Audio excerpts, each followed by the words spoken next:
begin with, this particular project, we started off some time back lightening a mannequin. I'm going to have to say that there was a lot of pheomelanin in it, not a little bit.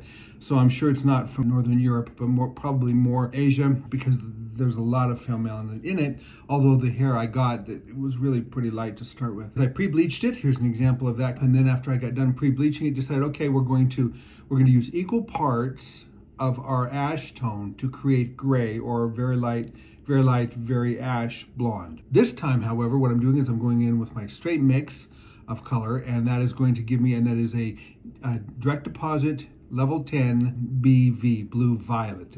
So you'll notice at this point what I'm doing is using my straight 10 BV on woven or selected pieces, not all of them. That way I'm going to have a nice mix of lighter pieces along with the darker pieces.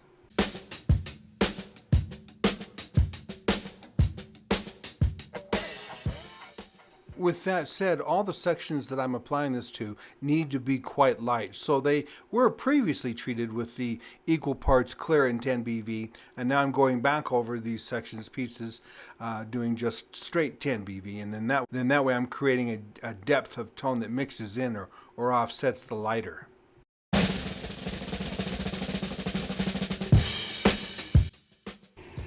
Once on, I did let it sit for a full 20 minutes. That way we could get the most amount of depth and richness as is possible, given the color.